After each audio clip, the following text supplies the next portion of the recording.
Welcome to Luca is a Billionaire, where the only thing I invest in is your answers. You start by preparing the device and going straight to the app controls. Unlock your phone, make sure you have a backup and at least 20% battery, then open Settings. Once inside Settings, tap Apps or Apps and Notifications and scroll or use search to find Google Pay. It may appear simply as Pay. This gets you immediately to the app entry where permissions and uninstall options live.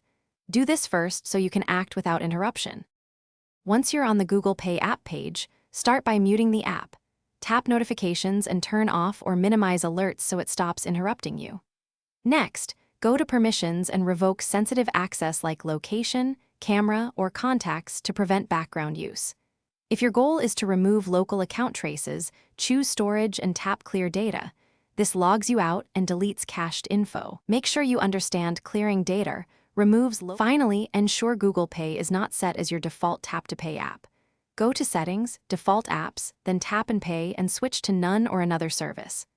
Back on the app page, choose Uninstall if available or Disable if it's a pre-installed system app and confirm the action.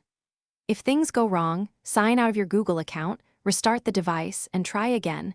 Occasionally reinstalling, then uninstalling fixes stubborn system app behavior. That completes turning off Google Pay.